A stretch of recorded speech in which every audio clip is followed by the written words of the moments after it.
नमस्कार दोस्तों, कैसे पहचाने कि दैवीय शक्ति आपकी मदद कर रही है। जी हाँ दोस्तों, आपका स्वागत है चमत्कारी टोटके में। दुनिया में बहुत से ऐसे लोग हैं जिन्हें उनके जीवन में दैवीय सहायता मिलती है, किसी को ज्यादा तो किसी को कम। कुछ तो ऐसे हैं जिनके माध्यम से दैवीय शक्तियां अच्छा काम करवाती हैं। सवाल ये उठता है कि आम आदमी कैसे पहचाने कि उसकी मदद दैवीय शक्तियां कर रही हैं या उसकी पूजा पाठ का असर हो रहा है। आइए आपको बताते हैं इसके बारे में डिटेल में। तो सब्सक्राइब कर लीजिए चमत्कारी टोटके को और हमारे इस वीडियो को लाइक करके आप अपने दोस्तों के साथ शेयर भी कर सकते हैं। सबसे पहली चीज है अच्छा चरित्र। जी हाँ, शास्त्र कहते हैं कि दैवीय शक्तियां सिर्फ उसी की मदद करती हैं जो दूसरों के दुख को समझता है, जो बुराइयों से दूर रहता है, नकारात्मक विचारों से दूर रहता है, नियमित रूप से इष्ट की आराधना करता है या पुण्य के काम में लगा हुआ है। अगर आप समझते हैं कि आप ऐसे हैं तो निश्चित ही दैवीय शक्तियां आपकी मदद कर रही हैं। आपको बस इस बात पर ध्यान देने की जरूरत है। दूसरा सिग्नल है ब्रह्म मुहूर्त। जी हाँ दोस्तों, विद्वान लोग कहते हैं कि अगर आपकी आंखें रोजाना ब्रह्म मुहूर्त में 3 से 5 के बीच खुल जाती हैं, तो आप समझ जाइए कि दैवीय शक्तियां आपके साथ हैं, क्योंकि यही वह समय होता है जब देवता लोग जागृत रहते हैं। अगर आपके मन में बचपन से लेकर जवानी तक इस समय आपकी नींद खुलती हो या आपके मन में कोई ऐसा विचार आता हो जो आपको उठा देता हो नींद से, तो इसका मतलब ये हुआ कि दैवीय शक्तियां आपके माध्यम से कुछ करवाना चाहती हैं, या फिर वो आपको एक अच्छी आत्मा समझकर संकेत दे रही है कि अब उठ जाओ। ये जीवन सोने के लिए नहीं है, आपको दुनिया में बहुत कुछ करना है। ये भी कहा जाता है कि सत्व गुण प्रधान लोग इस काल में स्वतः उठ जाते हैं।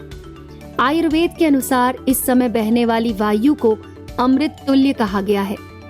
ये अमृत बेला होती है। कहते हैं इस काल में दुनिया के मात्र 13% लोगों की नींद खुल जाती है। तीसरा है सपने में देव दर्शन। अगर आपको बराबर मंदिर या किसी देव स्थान के सपने आते हैं, सपने में आप आसमान में उड़ते हैं, देवी देवताओं से वार्तालाप करते रहते हैं, तो आप समझ जाइए कि दैवीय शक्तियां आप पर मेहरबान हैं।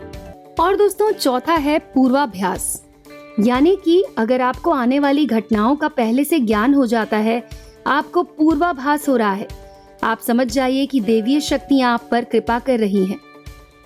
पांचवा है पारिवारिक प्रेम। अगर आपके घर के सभी लोग, परिजन, बेटा, बेटी, आपकी पत्नी, आपका पति आपकी आज्ञा का पालन करें, सभी आपसे प्यार करें और आप उनसे प्यार करें, तो आप समझ जाइए कि दैवीय शक्तियां आप पर प्रसन्न हैं। छठा है भाग्य। जी हाँ दोस्तों, जीवन में आपको अचानक से लाभ प्राप्त हो, किसी भी कार्य में आपको बाधा ना मिले, सभी आपको समय से पहले मिलने लग जाए, आपकी मेहनत का फल आपको तुरंत मिले, तो समझ जाइए कि दैवीय शक्तियां आपकी मदद कर रही हैं। इसके बाद है दोस्तों सुगंधित वातावरण का एहसास होना। अगर आपको महसूस होता है कि आपके आसपास कोई है जो बिना किसी कारण ही अपने आसपास सुगंध का एहसास करा रहा हो, अलौकिक शक्तियां आपके आसपास मदद के लिए हैं। और दोस्तों, 8वां कारण हो सकता है सुहानी हवा। आप पूजा कर रहे हैं और अगर आपको लगे कि अचानक सुहानी हवा का झोंका या फिर प्रकाश पुंज आ गया, शरीर में सिहरन दौड़ने लगे और ऐसा आपके साथ कभी ना हुआ हो, तो समझ जाइए देवी देवता आप पर प्रसन्न है। 9वां है ठंडी हवा का घेरा। भूमि पर रहते हुए भी कभी कभी आपको महसूस हो कि आप बादल पर हैं, ठंडी हवा का एक पुंज है जिसने आपको घेर लिया है, तो समझ जाइए कि अलौकिक शक्तियां आपके चारों तरफ हैं। और दोस्तों, अगला कारण हो सकता है रोशनी का पुंज। अचानक ही आपको तेज रोशनी का पुंज दिखाई दे जिसकी आपने कल्पना भी ना की हो। अचानक कानों में मधुर संगीत सुनाई दे, आप आश्चर्य करें कि यहाँ आसपास तो कोई संगीत बज ही नहीं रहा। कानों में सीटी बजने की आवाज आए या फिर किसी और तरीके का आपको ऐसा आभास हो जिसमें आप खुश हो जाएं या फिर आप प्रसन्न हो जाएं, तो समझ जाइए कि आपके ऊपर देवीय शक्तियां प्रसन्न हैं। और दोस्तों, अंत में है किसी की आवाज सुनाई देना। आप रात्रि में गहरी नींद में सो रहे हैं, आपको लगता है किसी ने आपको आवाज दी, आप अचानक उठ जाएं, लेकिन आपको आभास हो कि कोई नहीं है, लेकिन आवाज तो स्पष्ट थी। ऐसा आपके साथ कई बार हो तो आप समझ जाइए कि आप पर किसी अलौकिक शक्ति की मेहरबानी है।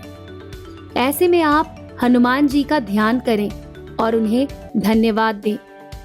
तो दोस्तों, ये तो थी कुछ ऐसी बातें जो अगर आपको भी महसूस हो रही हैं तो समझ जाइए कि आपके ऊपर दैवीय शक्तियां अपनी कृपा बरसा रही हैं और आपके जीवन में बहुत कुछ करने के लिए है।